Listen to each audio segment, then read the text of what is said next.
Taurus, Equatorio, epic stories, yo. Majestic Scorpios, dressed in Giorgio for memorial.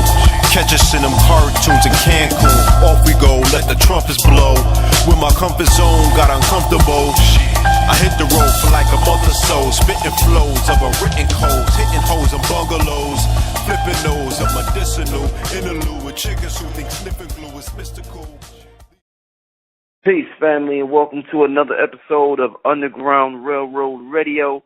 This is your host, Brother Rich, and I am back with the living legend, Professor Griff. Welcome back to the show, brother. Greetings, Brother Rich. It's a pleasure to be back, man. Matter of fact, it's a pleasure to be back home, laying in my own damn bed.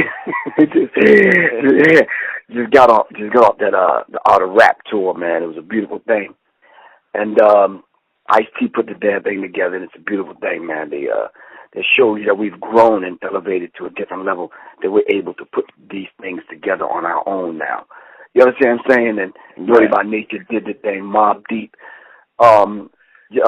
Sugar Hill Gang, everybody that was a part of it, and that was there. EPMD definitely put it down every single night, man. And I reconnected with some brothers that I was tight with back in the day, and it was a beautiful thing. Of course, Public Enemy.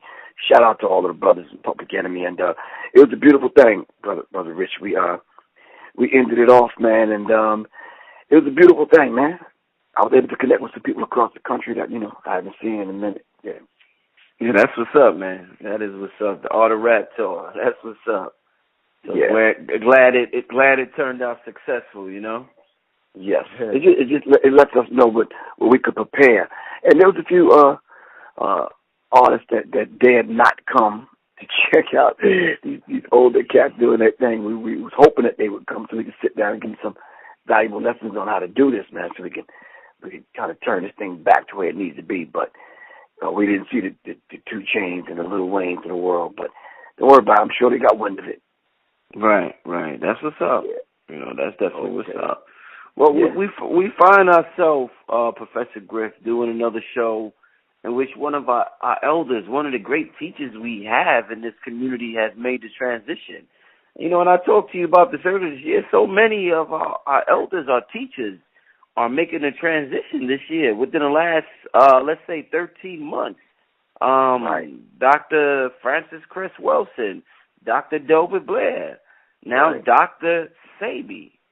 Now, if you're black and you have any type of consciousness, you know about Dr. Sebi. Because Dr. Sebi drops it on health. I mean, he changed my life on health. He made me I went super hard when I found out my mother got sick, trying to help her with certain herbs and helping her eat a certain diet. So Sebi has definitely been influential in my life since I was probably about 20 years old. So when I heard about the brother making the transition and how he made the transition, I was like, wow, man, that's a great man. He should have definitely went out better than that. So exactly, man. Yeah, so let me just read for those who, we can't assume everybody is familiar with Dr. Sebi to the extent that we are. So let me just read something off of his website, DrSebiCellFood.com, about Dr. Sebi. Pathologist, herbalist, and naturalist, Dr. Sebi has spent decades studying the plants and herbs of North, South, and Central America, Africa, and the Caribbean. His unique approach to healing the human body is firmly rooted in that experience.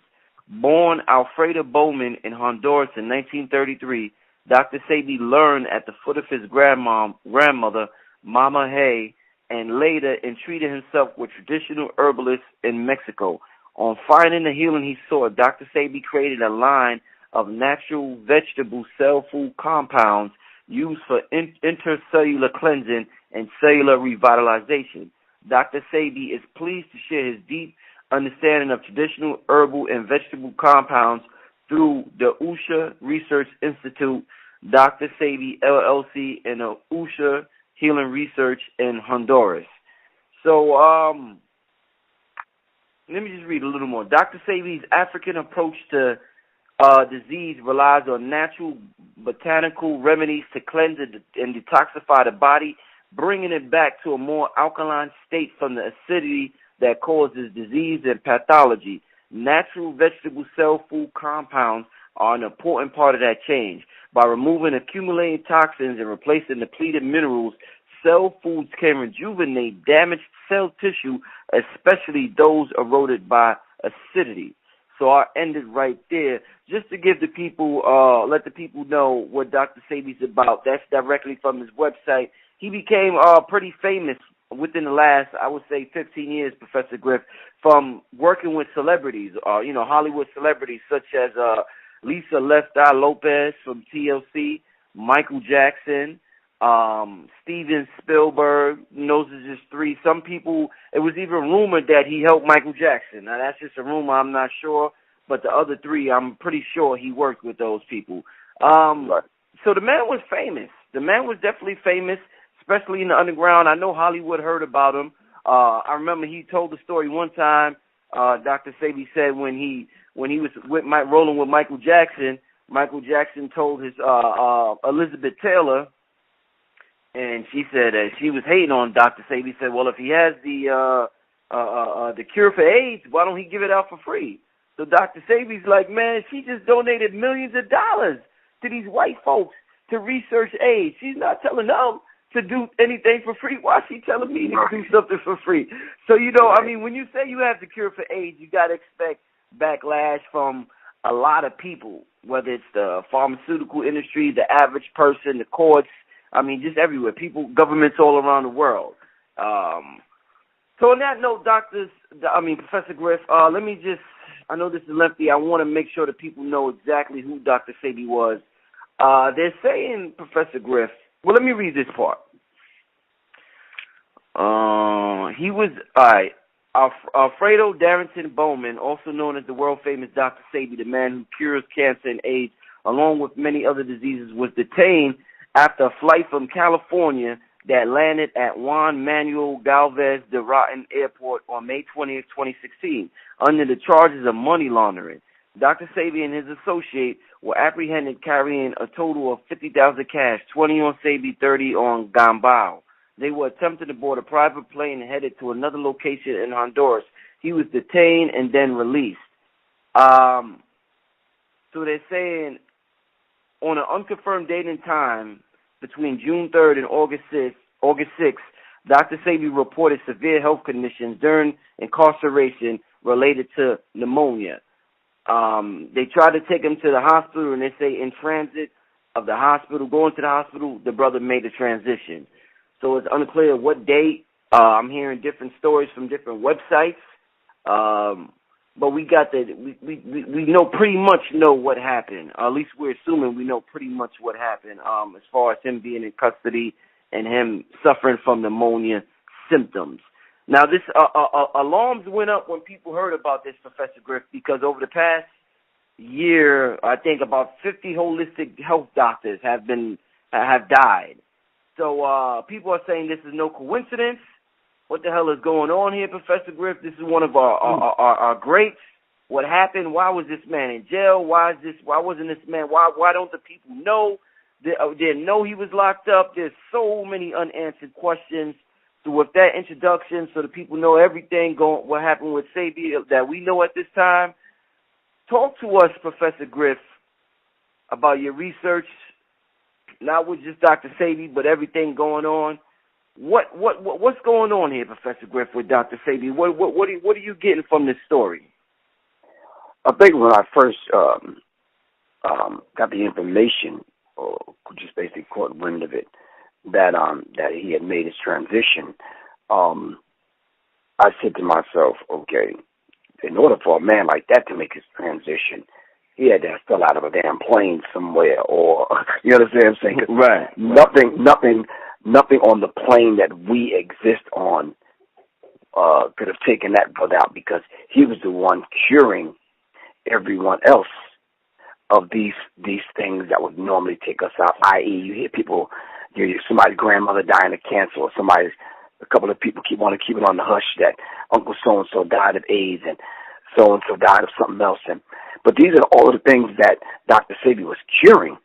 And I'm sure, man, with that much knowledge and know-how, and he was able to keep other people alive. I'm sure he was able to keep himself alive. So with that said, when I heard about him transitioning, I said to myself, yeah, that just doesn't sound right, because when I heard it, someone texted me and they said that it was pneumonia. I'm like, get the hell out of here. Not Dr. Sebi. Dr. Sebi's not dying of pneumonia. Tell me something else. I'm not going for that one. So, but doing further research, I noticed, Brother Rich, that immediately, like with Prince, immediately they shoved in your face the whole idea that he was transporting money. So basically what this does in the psyche, it says to you, oh, he was probably transporting money on a drug deal, or transporting that amount of money towards some illicit kind of stuff from country to country. You see, but these people are slick. When I first heard it and talked to someone, not mentioning their names, I said to myself, okay, well, I know the brother was going back and forth getting rare herbs out of the earth in order to complete aspects of his formulas. I knew that for a fact. Right. You understand what I'm saying? You're not a man of that with that much knowledge and that much know-how that you're going to write all of your formulas down. He wasn't telling people those formulas. Those formulas were in his head. You understand what I'm saying? Yeah. Of course, some basic formulas was written down, but come on, man. A man like that, having no schooling and no formal education, that knowledge being passed down from God to the ancestors to the elders to him, you're not writing that stuff down. We didn't need to write that down because this is how we lived our lives. You understand what I'm saying? So with that said, when reading the stories, it just didn't match up. So rather than jump to conclusion and start putting stuff out there, as I always do, I'm quiet and I pull back in a meditative state and say, let me kind of see what's going on here. But I kept getting the same story, Brother Rich. No other story surfaced at all. I mean, had it surfaced on your end?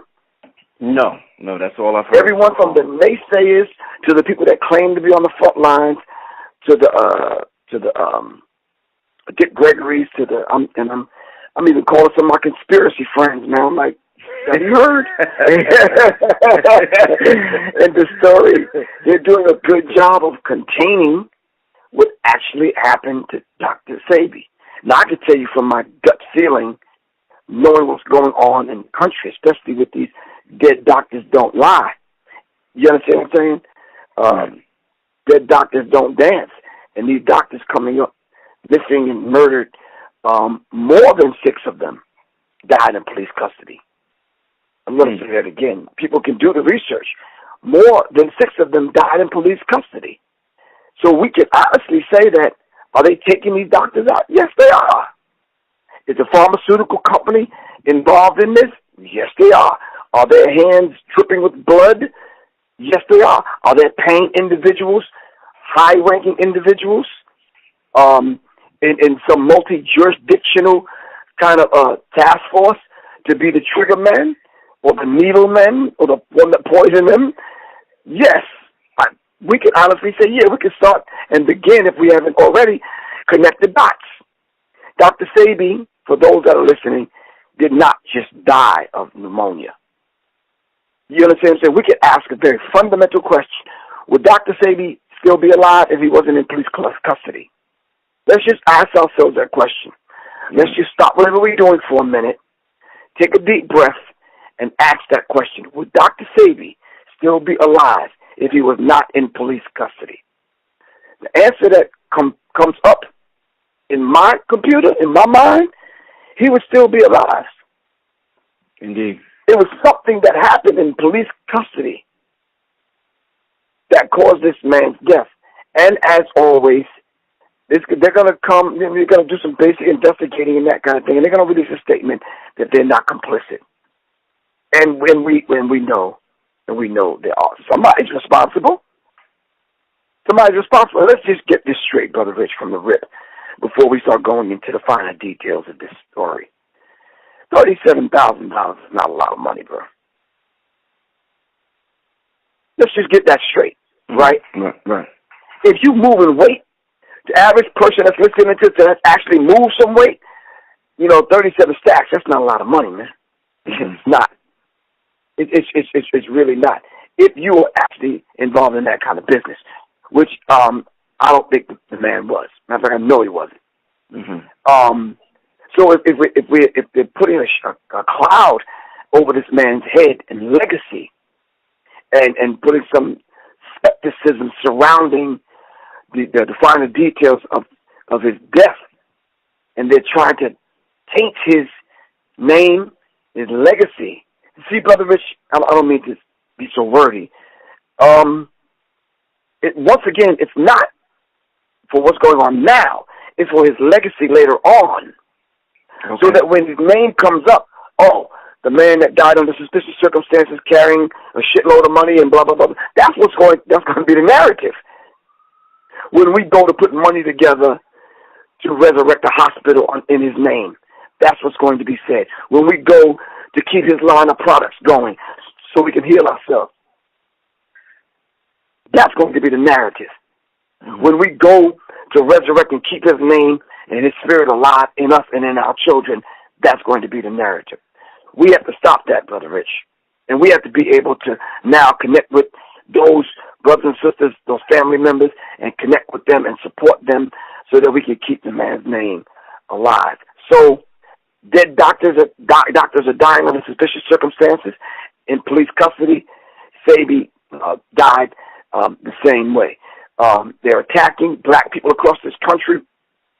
Dr. Sebi had to be removed if he was being successful, and he was, with healing our people of the basic things that was taking us out.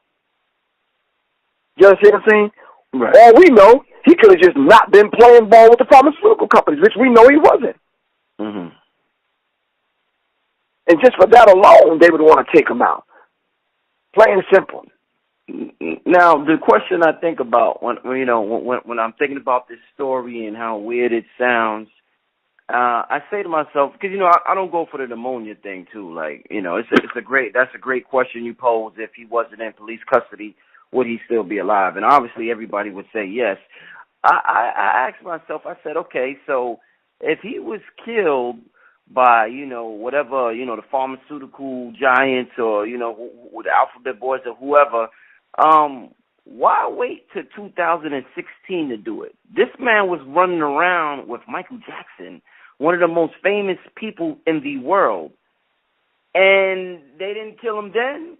He was running around with Lisa Left Eye Lopez. He was running hard with celebrities for a second, where his name was getting out there. So he seemed to have a lot of momentum at that time.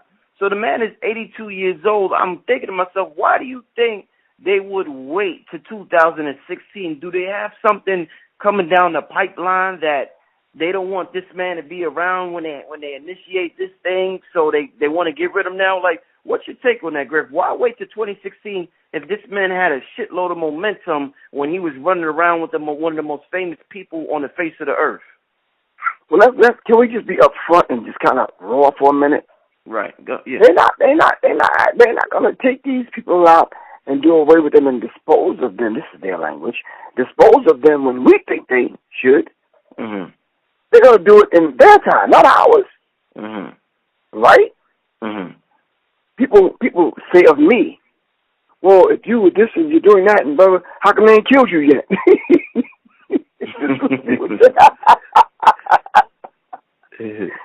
And it's funny as hell because it's like, God damn, so you really want them to take me out like that? But I'm saying, we have to look at it. We don't know their agenda. Mm-hmm. We know that Sebi poses a threat to one of the most lucrative businesses on the planet, man. Dr. Sebi poses a threat, and we have to understand that and look at it as such. He poses a very direct threat to these people, and we just have to be real and say, you know something? Yes, he does. When they decide that they're going to take him out, we just have to look at it as such. You understand what I'm saying? When they decide, not when we decide. We say, okay, it should have happened then. But he had a higher profile back then simply because, he went to court, he beat them, over 75 people came to his aid, and just said, yeah, the man cured me of this, that, and the other. So at that point, he was official. They couldn't have done it then, right or wrong. Yes. So they do things in their own time according to their own agenda. We don't know what's coming down the pipe, now do we? No. As far as their agenda is concerned. But we can't admit they do have an agenda, Brother Rich. We don't know whether or not if Sebi, you, or whoever else is part of who's on their list as far as their agenda is concerned. And we have to be very real with that and say to ourselves, okay, let's just be very real with this. We don't know the agenda. We don't know the necessary outcome. We don't know who's on the list. All right? There's a presidential election going on. People are jockeying for position. So we know and understand that the banks are on alert because of the currency situation in America. We know the pharmaceutical companies are on alert simply because people are living longer, black people. You understand what I'm saying? And we do have to understand that these pharmaceutical companies and these people bank on you staying sick because the money is not in the cure, the money is in the treatment, right or wrong? Indeed. I'm gonna say that again. The money is not in the cure. They don't want to cure you. The money is in the treatment. As long as they can keep feeding you the pills for the treatment, you're going to keep paying, right or wrong. Yep. And as long as they can do that, they'll keep the proverbial fish on the hook, man. As long as they can keep you on the hook, man, your ass is almost in the frying pan, right or wrong. Yeah. So we have to be very mindful of this. So if you back away and you look at the overall scheme of things of what's going on and keep your finger on the pulse of what's going on locally and keeping your finger on the pulse of what's going on globally, as far as, the Global Report 2000, as far as having X amount of people on the planet, you can't keep people well and living longer. You have to have X amount of people dying. And this is a very real dynamic in which we have to kind of face and deal. They expect X amount of people to die before 2017. Is that quota being met? I'm not sure, Brother Rich. Is all the indicators that the Global Report 2000 is on target and on schedule? That X amount of people have to leave the planet? Well, look at how they're putting out these damn viruses to kill X amount of people. Obviously, the Zika virus is not working. Ebola virus had to come out 3 times, and they got a patent on it. You understand what I'm saying? AIDS has been out, and they're trying to revamp that. So not enough people are dying, Brother Rich. And this is not coming from Professor Griff. If we would just pause, take a deep breath, back away from it, and look back at it, we would see not enough, according to the report on the global agenda, not enough people are dying. Too many brown and black people walking on the earth. So this is very real. So X amount of, let me tell you something. World War I and World War II took out a lot of people. You can count some of the other skirmishes and the covert action in certain countries that took out a lot of people. But time is ripe for another world war because X amount of people have to die, Brother Rich. According to the Global Report. And I'm not basing my whole consensus on studying the Global Report and depopulation as far as the planet is concerned. But if you look at it, we have to admit that it's a very, very, very real thing that we have to look at, man, for real. And I'm not just making this up. I'm not just making up to fill up time between 11 and 12 on a Wednesday goddamn night, bro. I'm not. Trust me, I'm not. I'm not. Other things we could be talking about, but this is real.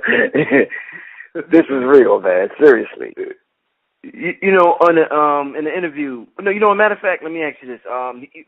Dr. Sebi, one thing he stressed that, I guess it was one of the reasons why they didn't like him in mainstream, and they didn't push his information, even though you see a lot of these newcomers copying his information. A lot of these so-called vegans, They're saying the same thing he said years ago, 15 years ago, but they won't give him credit.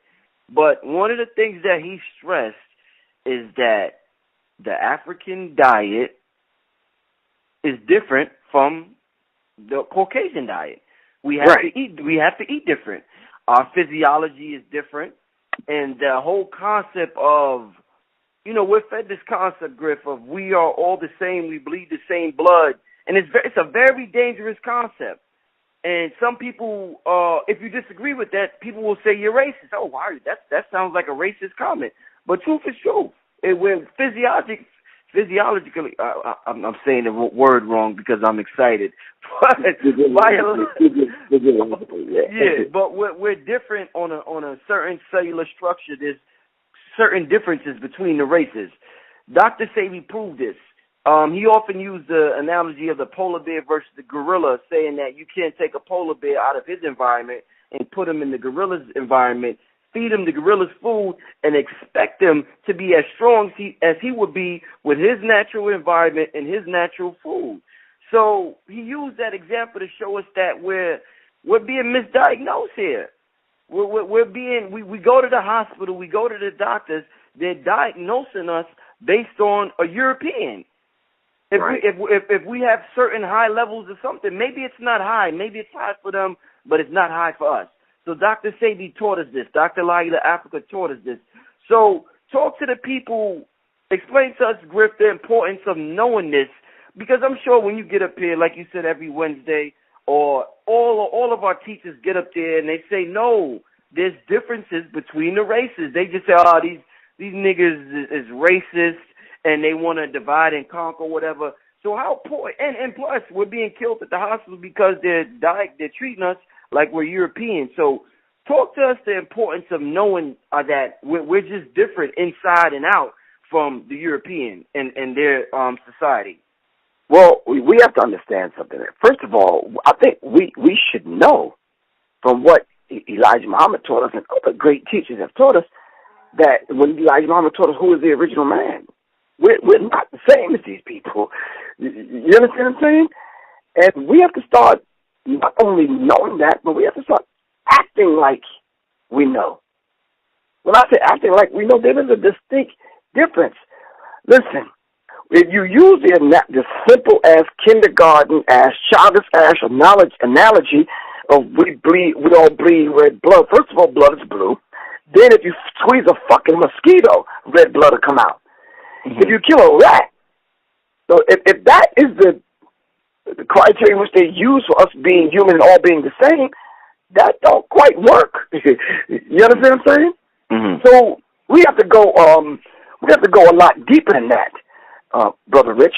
We have to begin, and I'm trying to find a way. Let me say it like this. Just a soldier reminded us that we're at war. All right? Fela Kuti said they're going to use music as a weapon. Other people have came and stepped forth and gave us other scenarios and how war is being waged against the black African people in the African and the African diaspora. All right? We cannot fall asleep in the white man's dream. I'm going to say that again. We can't fall asleep in his dream.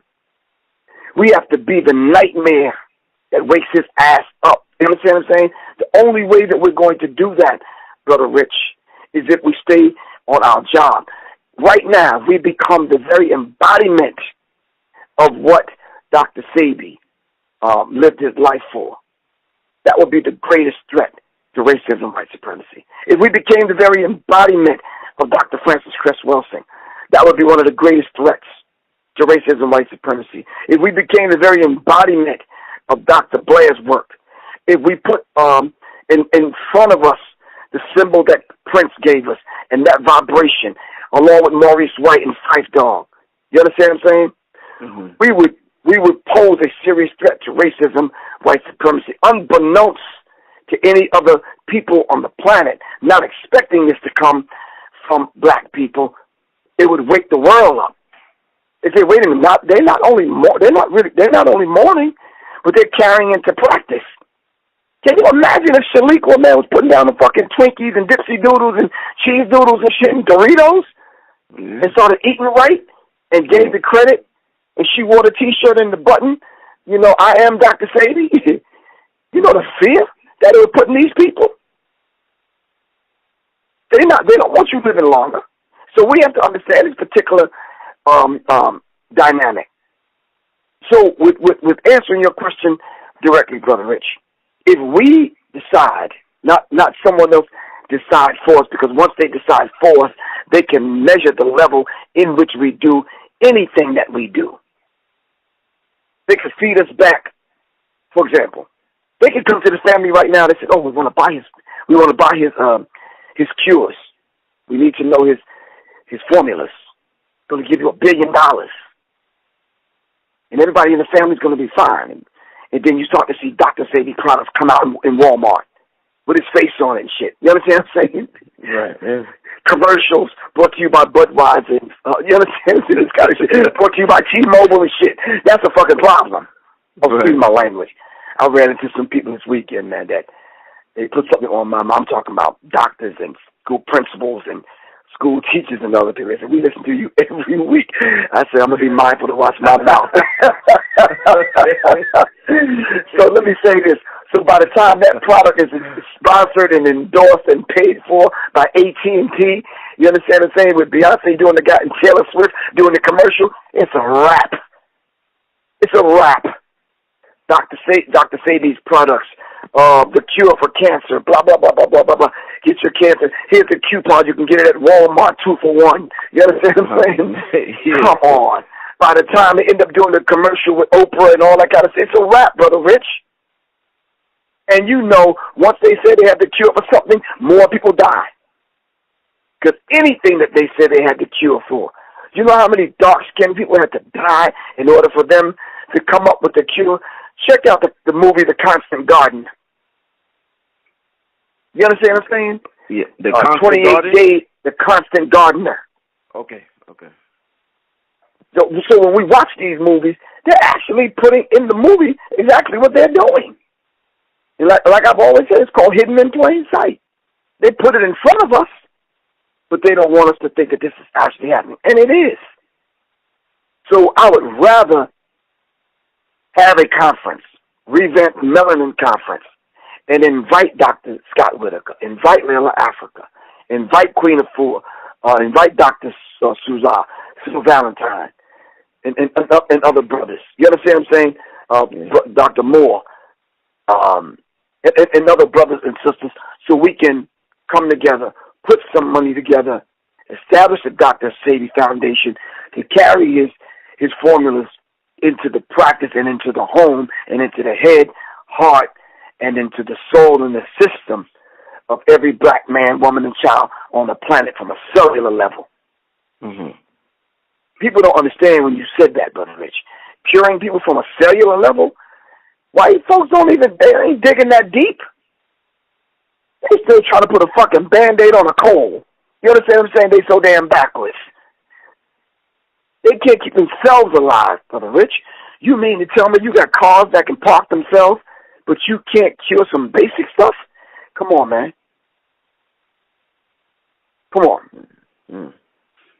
Now, I remember Dr. Sebi, there was an interview with Dr. Sebi, I think it was probably about a year ago, 2 years ago, with him and Blue Pill. He was in L.A., and right. Blue Pill knows him personally, and he was talking to Blue Pill, and he was telling the people, this is before he went on the tour to promote his product all around the country. This is right before then, and he was telling Blue Pill how his products have been compromised by people within his organization.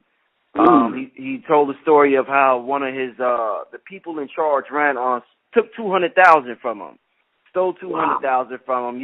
Yeah, and his products was compromised, and there was just a lot of things going on within his organization. And the thing that makes me think of is your inner circle, a person's inner circle, and we always have these geniuses, and when we look at them, and we look at them when they pass away, or we look at them, during certain periods in their life, and we see just how much the inner circle is not really what they're supposed to be. They're not who they are. They're not who. There's no love there. There's no, there's no integrity within that inner circle. So it makes me think about having people, having that ability to get somebody to be a good judge of character. It's a trait that's not spoken of a lot.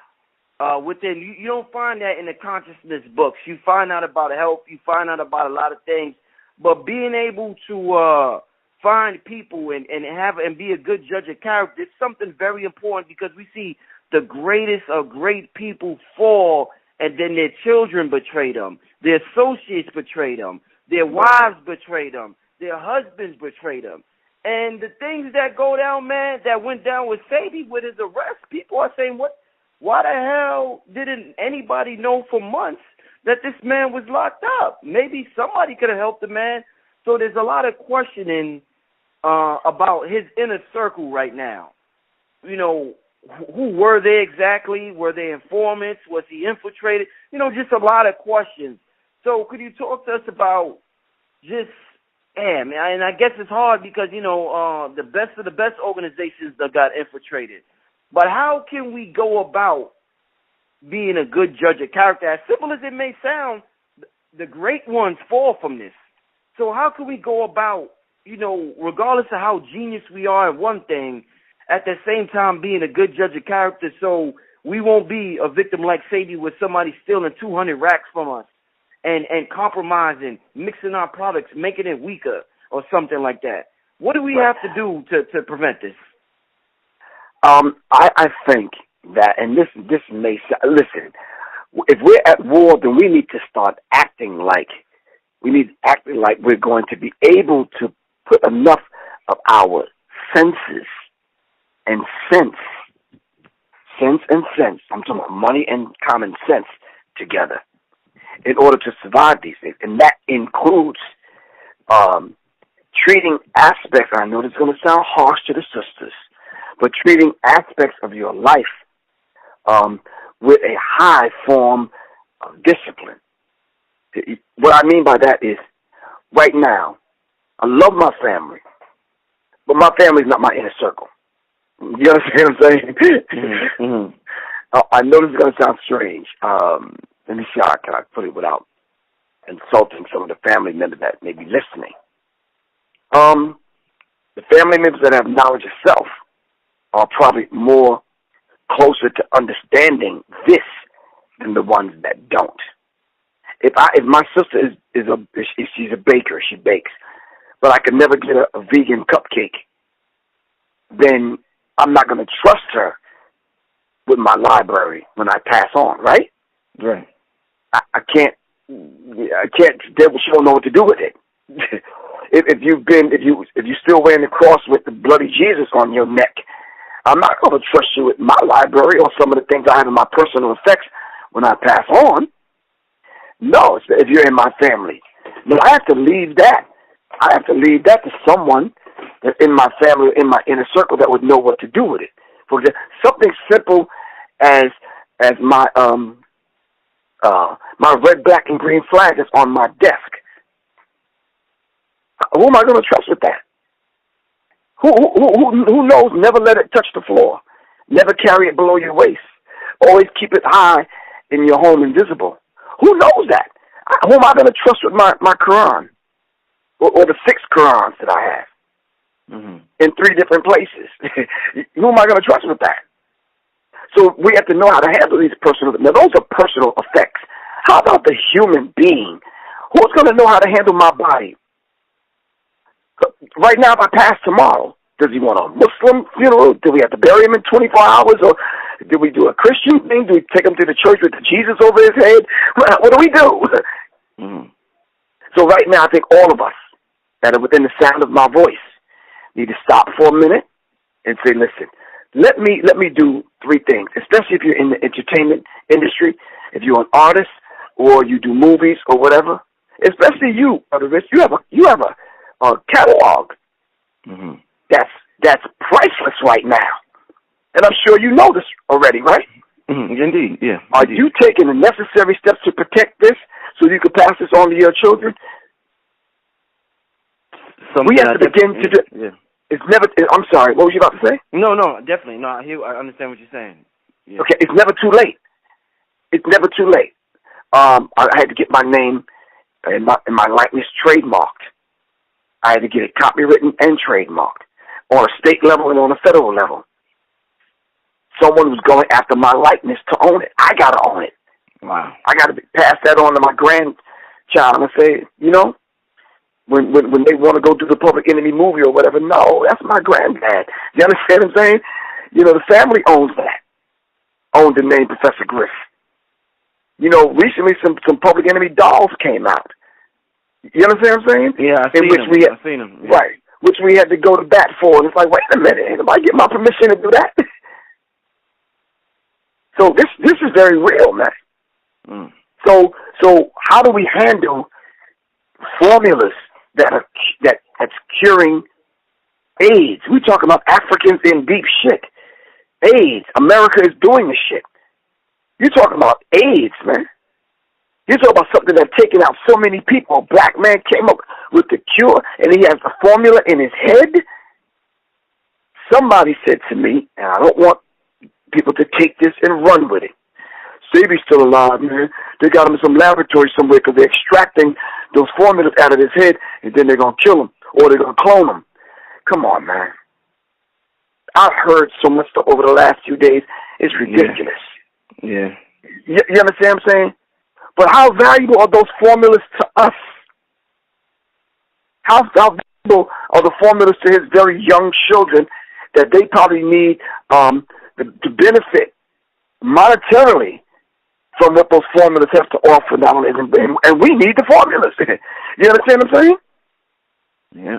I mean, if you're curing everything from herpes to AIDS to cancer to all this kind of stuff, we need those formulas because, as Fela Kuti said, they're using music as a weapon. As Layla Africa said, they're using food as a weapon.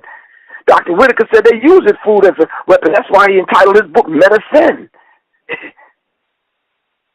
They're coming at us on all different levels. There's only one way they're going to take us out. Of course, they're shooting us down in the street, but they're going to attack us through the food and through the music. And probably both. While you listen to them old fucked up vibrations in the damn song, eating a fucking roast beef sandwich and a damn pork sandwich or number 3 at McDevil's, they taking you out twice. So we have to be very mindful of these things, Brother Rich. And I'm saying this to the individual that got their headphones in, either the truck driver or the person at the gym that's within the sound of my voice. Everybody got to step up to the plate in reference to their holistic health. I'm talking about curing the whole body and living a very holistic life. We have to understand organic, natural foods is the way. How many times do we have to say this, though? Natural is the way forward. And we could just remember that. I think I put on the damn bumper sticker or a damn T-shirt. Natural is the way forward. It's going to be difficult. I hear some people thinking right now, that's too damn difficult, man, but it's going to be difficult. You've been kidnapped and brought into someone else's home, and they're not going to make a way for you. We had a conversation, me and Khaled and the sister of the film, Ludi, from Spot TV. We had a conversation this weekend. We was in Detroit filming part of the Artifactual film, and we was talking about the hair products in the hotels. They're not designed for black hair. Yeah. But hell, if your hair is dirty, you still gonna use it. But we have to be mindful of these things, right or wrong. Yeah. So either we got to start creating it, or get one of these sisters that know how to create these formulas, shampoo and conditioner, and put it in a travel size, so we can travel with it. Because we don't know what that stuff is doing to our scalp. So these are the things that we have to be very mindful of. If we have to keep telling your chunky ass to keep losing weight and stop eating this and stuff, it's too late for all of that. Let them people go on about their business. Because if they haven't done it by now, they're not going to do it. Plain and simple. Every blade of grass don't grow at the same rate of speed. They're going to come around when they get it. And some of them not going to get it. As precise science says, everybody ain't going to make it, Brother Rich. I just don't want to see our greats like Dr. Sebi leave in that way. I could have taken it if he would have died of natural causes. But I was waiting for him to be about 125, 150, then I could have dealt with it. You understand what I'm saying? Right, the man was only in his 80s. In the scriptures, it teaches us that we used to live to 900 years old, man.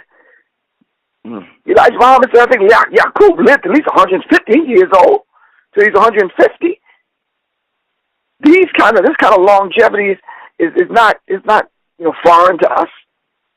When we see people 90, 100 years old still walking around, there's a sister on YouTube, all kind of damn muscles, man, at 80 years old. You understand what I'm saying? Lifting weights and all kind of stuff. And I'm sure she ate a couple of pieces of bacon in her life. Right or wrong. So for a man with a cure for cancer and AIDS in his head, dying at 80, come on, Brother Rich. No, not going for that. And we're going to continue. We're going to dig deeper, and we're going to do a deeper investigation. And as soon as we find out these things, well, regardless of how long it takes, you see, black people nowadays got a short attention span. This story will be over and dead in 3 days, Brother Rich. You know that. And then when we pour libation at the next lecture, we'll mention his name, but that's it. That's it. The conscious community and the greater black African community will get fatter and fatter and chubbier and sicker. And they think we've done enough by just mentioning his name in libation. No. Carry into practice what the man taught us. Plain and simple. Plain and simple. Why don't we seem, and I'm in a collective sense, why does it seem like we don't care about health until we get sick? We all know that, no matter how much money you want to make and no matter what you want to do, you can't do none of it unless you're healthy, Professor Griff. I mean, none of it, whether you're a basketball player, whether you're a rapper, whether you're teaching, you want to teach kids, whether you're a construction worker, whether you're a truck driver, whether you're a dancer, whether you're a stripper, whatever you are, Professor Griff, you can't perform that profession to the best of your ability unless you're healthy. With that in mind, we put health at the bottom of the list. And it seems as though we don't care about it until we get sick. So what goes on with that? Why do we think like that? But listen, Brother Rich, we do that with everything. I worry about that bill when it's due. And then when it's passed through, that's when we pay it, right or wrong? Yeah, you're right, yeah. It's a great analogy. We worry about the cold. We know winter time is coming. We know we got to change our diet. We know we should be eating different food because it's getting colder. We know we should put certain herbs in our body to prevent, i.e., I'm underlining that word. We're going to put a circle around it in red with a different font. It's called prevention. We want to prevent ourselves from getting sick. This we don't do, Brother Rich. We don't invest in the prevention. They say an ounce of prevention is worth a pound of cure. Well, let's look at the prevention. I want to prevent myself from getting sick. I'm not worried about the Zika virus if my body is to the point where I can handle it. You understand what I'm saying? I can fight it off. And so we have to. I'm not worried about the majority of these things if my body can fight it off. Why would parents who claim that their children are vaccinated, why are they scared to send their children to school with children that are not vaccinated? I thought your child was vaccinated. So anything that the non-vaccinated child is passing on, your child is vaccinated, so they're safe. It's the reverse, Brother Rich. The non-vaccinated child should be worrying about the child who's vaccinated, because it's the vaccinated child, the one that's sick. So we need to invest in the prevention. As long as I can prevent these things from happening, I'm fine. But Brother Rich, you know something?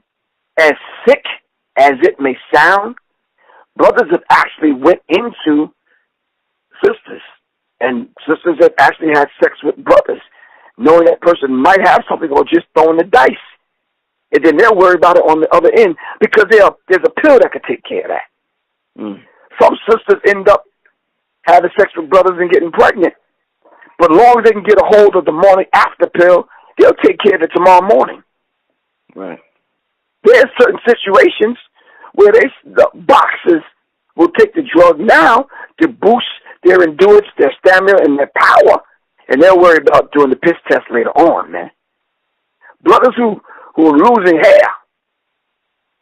2017, you might see a bald-head brother, Professor Griff, walking around because I'm too much thinning and damn bald, and I'm not to say, look, I'm sorry, I got to go for it, but I'm not gonna go to get Rogaine because Rogaine, okay, you'll get some hair, but then again, you got to stay on Rogaine in order to keep the hair. I'm gonna say that again. If you go get the little blue pill to make your little peewee hard and stiff and bigger, and as soon as you stop taking the pill, your shit go right back to the size it was before. So it's not you have to stay on the medication. You have to keep it in your system. And then they don't give you the full range of the side effects. Yeah. Are you following what I'm saying? Yeah. What if you're taking that stuff and you've been taking that stuff for years and you get a woman pregnant? That stuff is in your sperm, right or wrong. Yeah. Ultimately, that will go into the making of the child, right or wrong. Yeah. You know the harmful effects of that stuff? Your child coming out with 3 eyes and 4 arms, you in trouble, man. For real. Yeah. So we have to be very mindful that we're still dealing with a diabolical demon. You understand what I'm saying? This devil don't even plan to live past a certain age. And those diabolical ones that are sitting back in the laboratory trying to make men have babies and they trying to live forever and all that kind of stuff, they got a plan for us, man. Serious. This is the kind of mind that we're dealing with this open enemy. They are not going to leave the supervision of this planet in the hands of people that they've reduced down on a subhuman level, i.e. black people. But they know that we're the gods and goddesses. They know they keep the finger on the pulse of what black people think, feel, say, and do because we're the ones that keep this thing moving, Brother Rich. Plain and simple. Are you watching the Olympics, man? I seen some of the gymnastics. Oh, my God. Yeah. You see these sisters flipping and flying through the air, man? Serious, man. Serious. White folks are sitting back on the couch just changing the channel. They don't even want to watch this shit no more, man. I seen this Nigerian brother pin down so many people with that wrestling thing. I says, I'm not fucking with him. For real. I'm dead. I'm like, where is this brother getting this strength from? Yeah. You understand what I'm saying? He's figuring it out. And let me tell you something, man. Don't ever think that white people are not watching these Olympics looking at us like we're not superhumans. That's how they view us, man. This is why when they come against us on a violent tip, it takes, 20, 30 of them, like the sister they murdered in Baltimore. Why you got to send a SWAT team if you executing a warrant? What's that about? Or a black woman. You must know something about Yah Santiwa that may come up in that sister's spirit that you got to deal with one day. You understand what I'm saying?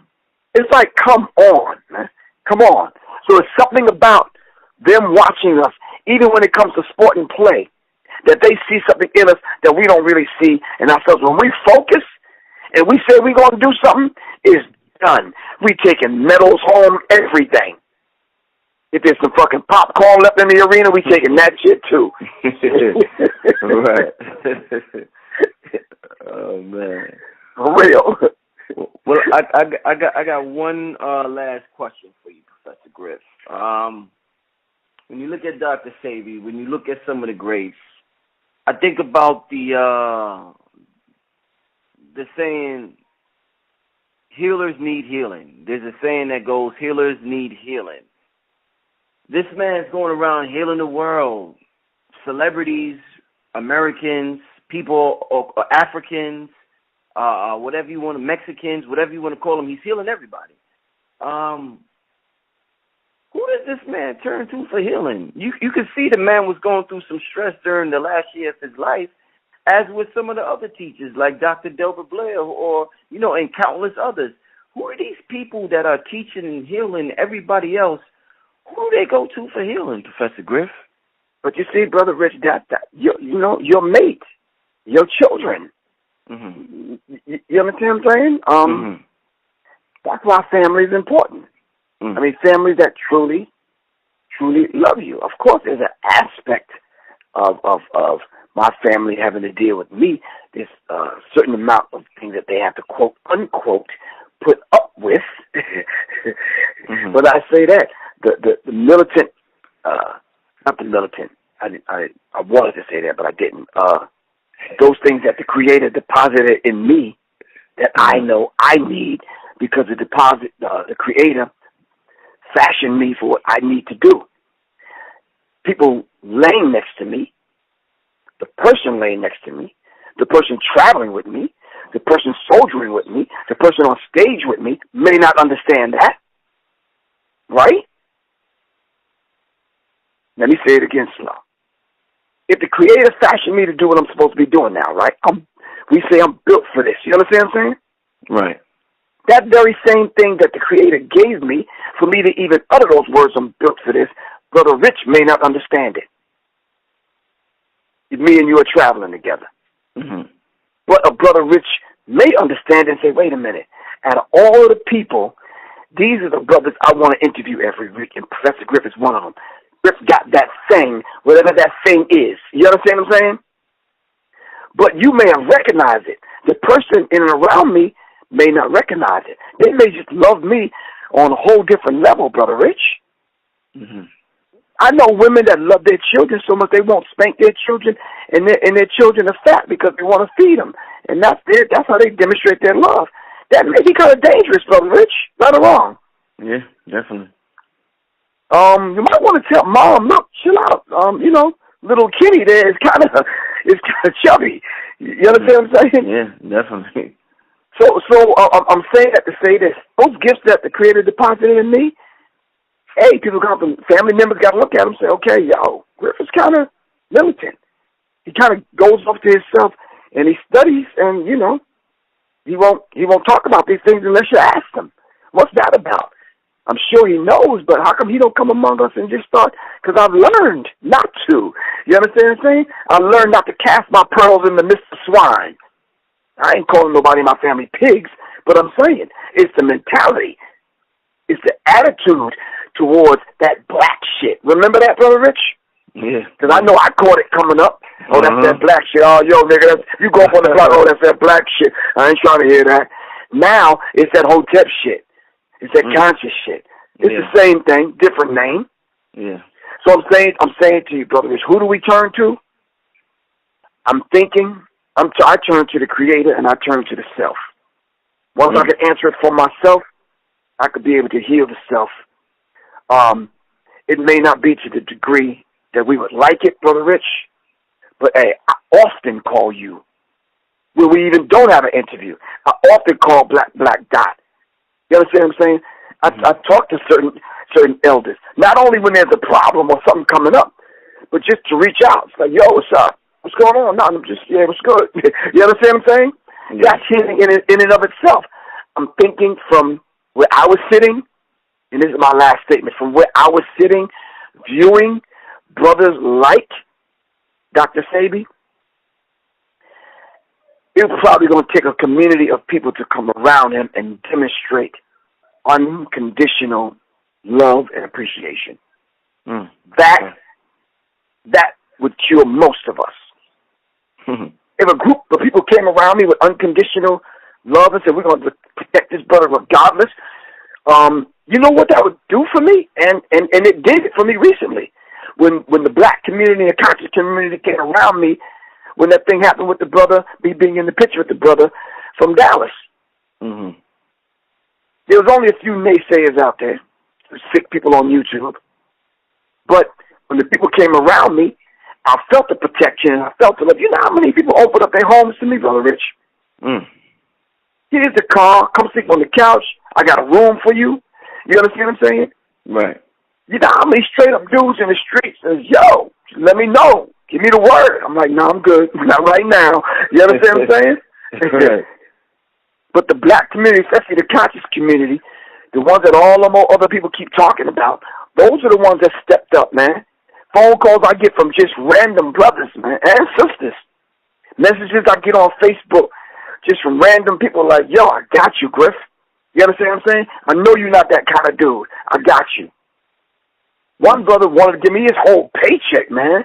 I'm like, nah, bro. I can't take no money like that. Nah. I'm good, man. He says, nah, man, I get paid again in 2 weeks. I'm like, no, bro. No. Nah. Mm-hmm. So the people really stepped up. And I think with the Dr. Sebi's of the world, listen, if we lost Maurice White, Fife, Sebi, Blair, Francis Cress Wilson, why can't we treasure the ones that are still among us? Why can't we put this unconditional love and support behind Layla Africa, Scott Whitaker, Queen of Four, and Phil Valentine, and the ones that are among us? Professor Smalls, you understand? Those are our libraries, right or wrong. Those are walking human libraries among us. Yeah. Yeah, I just had a beautiful conversation with the Honorable Minister Louis Farrakhan. Oh man, I seen the picture. I seen the picture on Instagram. Yeah. Soon as he came over to me, man, he says, Griff, keep giving him hell. I'm like, okay.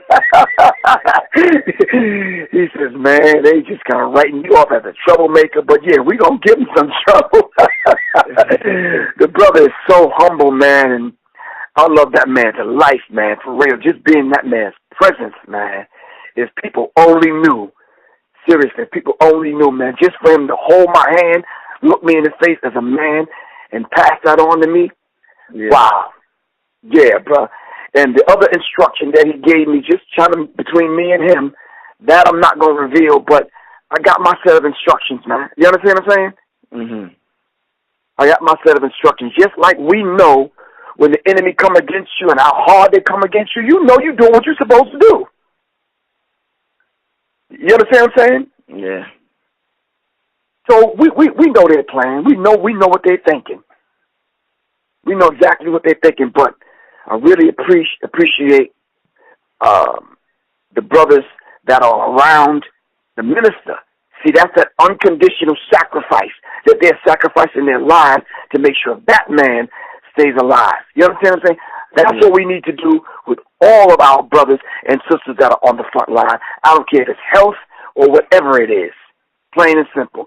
And today, now, right now, stop shooting one another down on YouTube. I had a conversation with one of them brothers, man, that was blasting me on YouTube. He actually called me. And I said, brother, that is absolutely unnecessary for you to be blasting me like that on YouTube. You know I'm not that kind of dude. You understand what I'm saying? Yeah. And I was able to talk it out with him as opposed to sending somebody to his damn house. You understand what I'm saying? Yeah. Or as opposed to having somebody run up on him in the parking lot somewhere. But I was able to talk to him and we could work it out. But why don't we just stop that altogether, Brother Rich? Stop blasting one another in the face of our open enemy, man. You understand what I'm saying? If you've got something to say about Professor Griff, call me. 678-557-2919. We can work anything out. But as long as you take that first step and you going up on social media to talk about me, it poses a whole different set of different problems. You follow what I'm saying? Yeah. Somebody that I may not even know may run up on you in Griff's name. So let's not do that, man. Let's keep one another alive and support one another. If we don't have anything good to say about the person, don't say anything at all. Or just say, well, let me call Griff. I heard something I didn't like that he said on Brother Richard's thing. Let me call him. Hold up, 678-557-2919. Yeah, my feet to Griff. You understand? And then we can talk for real. But shout out to E-Team. Shout out to the brothers and sisters in the Nation of Islam. And definitely, man, all praise is due to Allah for the Honorable Minister Louis Farrakhan, man, that's just constantly teaching us. You understand what I'm saying? That's constantly on the move. Let me tell you something, man. I was at the hotel. They said he might be coming to the dressing room. I took my only public enemy hat, and I was like, man, I'm just going to give this to the minister. Hopefully he'll wear it. And sure enough, in the picture, you see him with the hat on, right? Yeah. With the Public Enemy hat on. Yeah, I'm like, I didn't even think he was going to accept the gift, man. But, hey, it's a beautiful thing, man. I just did that because I want to let him know that my life and my death are all for Allah. And if I could give something else, I would do that. And the thing I want to give is, even if they take me out and I die, I want to come back as a soldier, like, the mile to come back to help defend our people. Plain and simple, Brother Rich. Yeah. Yeah, man, that was I'm definitely gonna post that pic when during this segment. I want the people to see it, man. That was a powerful pic with you and the ministers. I'm definitely gonna throw it up, man. But I definitely, once again, Professor Griff, I want to thank you for coming on the show. Leave the people any contact information so they could get in touch with you, and anything you got coming up so they could come check you. My phone number is 678-557-2919. That's 678-557-2919. Continue to check out Serious Minds Radio and Serious Minds TV. I'm going to start going hard, Brother Rich, on this Serious Minds TV Google Hangout, man, because I want the people to hear it up front, close, and in person from me. I've been granting interviews to the Spot TV and to Advise TV and to other brothers and sisters around the country. But I want to be able to come weekly and be able to present this information to the people. You understand what I'm saying? The book is almost done, Symbology. People can pre-order it. The film is moving. Artifactual film is moving. You can go to www.gofundme.com/artifactual. www.gofundme. Yeah, and put this link in there, Brother Rich, to the film, all right, for the GoFundMe. Okay. Cool. And I just want people to support. It's not about me getting money. It's not about Congress getting money. It's about us preserving these artifacts that these brothers have collected and putting it in a film so we could pass the film on to the younger generation so they can understand the importance of our culture. All right? Way beyond some damn sneakers or some clothes or some cars. You understand what I'm saying? Yeah. So we need to understand that. But once again, thank you, Brother Rich, for doing everything that you do in the way of informing our people. This is the new media.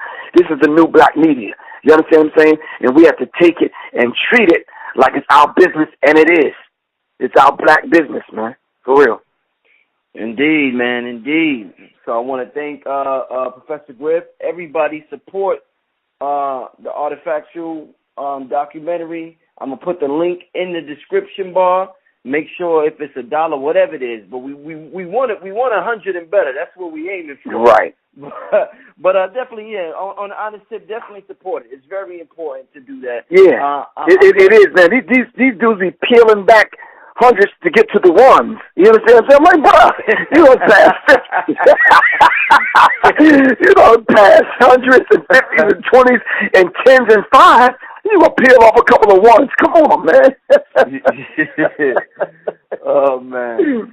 But yeah, I want to thank everybody for listening. And we rest in power to Dr. Sebi. My condolences to his family. I appreciate everything that brother has done for humanity. This is Brother Rich, Underground Railroad Radio with Professor Griff, Serious Minds Radio, Serious Minds TV. We signing out, family. We see you next week. Peace. Peace, family. This is Brother Rich from UGR, urging all my viewers and subscribers to help support the channel by donating just $1 to the UGR PayPal account. We appreciate the viewership and support, and we understand the power of $1. If you benefit in any way, shape, or form, we ask that you donate $1, whether it be monthly, bi-monthly, quarterly, or yearly, so that we can build our brand to compete with the NBCs, the MTVs, and the Foxes of the world. I figure since Kanye could ask Mark Zuckerberg for $1 billion, I can ask my subscribers to donate $1 so I can make the best possible content possible. The main objective of this channel is to inspire you to become the greatest version of yourself. So hopefully throughout the years of you watching this program, you have been inspired to become the greatest version of yourself. If you would like to donate, you could go to www.paypal.com and send a donation to richandmerit7@yahoo.com. Thank you and enjoy the rest of your program. We there with the fresh flow this summer. My editorials, equatorial, epic stories, yo. Majestic Scorpios, dressed in Giorgio for memorial. Catch us in them cartoons in Cancun. Off we go, let the trumpets blow. When my comfort zone got uncomfortable, I hit the road for like a month or so. Spitting flows of a written codes, hitting hoes in bungalows. Flipping those of medicinal interlude with chickens who think sniffing glue is mystical. The unwritten rules has been in